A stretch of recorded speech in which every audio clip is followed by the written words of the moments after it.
దానికి సంబంధం ఉండదు అని ఆనాటి నుండి ద్వాపరయుగం నుండి నేటికి కూడా ఒక స్నేహానికి ఆదర్శంలో ఎవరంటే కృష్ణుడు కూర్చోరు. ఇది ఒక సందేశం సమాజానికి. తర్వాత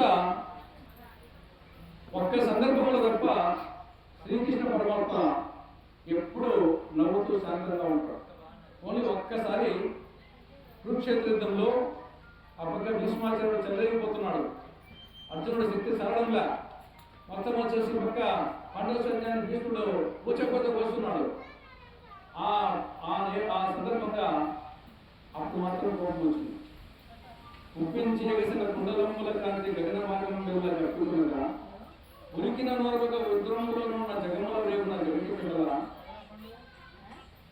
ఆ విధంగా వచ్చేసి ఆ భీష్ముని చంపేదాని కోసము అప్పుడు చక్రాన్ని తీసుకొని కిందికి దూకి అప్పుడు ఉదరుడు చూపిస్తాడు. అప్పుడు అలా అర్జునుడు ఆయన వేడుకోవడము ఆ ప్రయత్నం నిర్మించుకోవడం జరిగింది.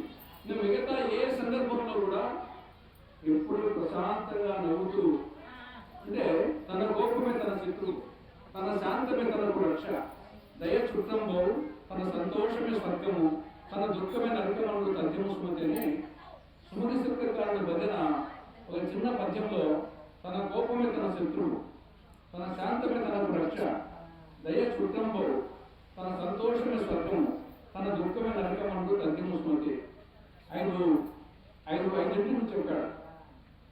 కానీ దాంట్లో తన శాంతమే తనకు రక్ష.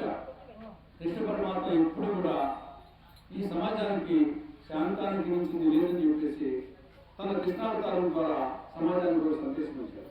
ఒకటేమో ధర్మాన్ని కాపాడాలి, రెండవదేమో స్నేహితానికి ఎటువంటి స్నేహితం ఉండాలి, మూడవది వచ్చేసి ప్రశాంతత ఉండాలి, నాలుగవది వచ్చేసి ఆయన ప్రేమ స్వరూపుడు. ఈ యొక్క కృష్ణ తులాభారం ఒక ఎగ్జాంపుల్.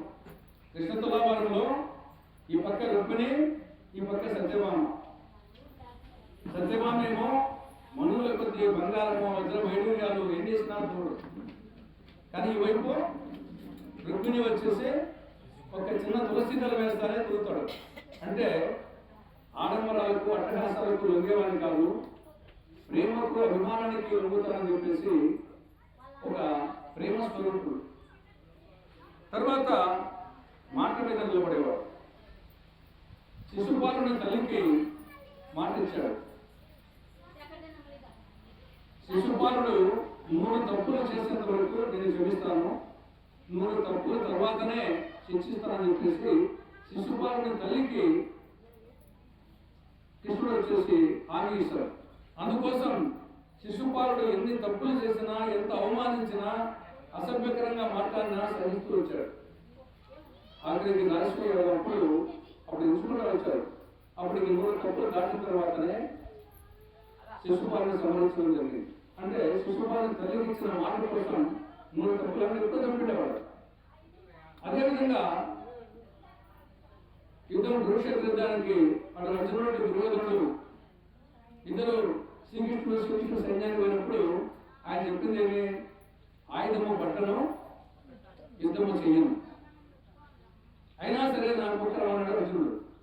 మొత్తం యుద్ధంలో ఆయుధం పట్టలేదు, యుద్ధం చేయలేదు, కానీ ధర్మాన్ని గెలిపించాడు. కాబట్టి కృష్ణావతారం ద్వారా శ్రీ మహావిష్ణువు ఈ సమాజానికి అనేక విధాల సందేశం ద్వాపరయుగం నుండి నేటి వరకు కూడా సమాజానికి ఒక సందేశం ఇవ్వడం జరిగింది. అది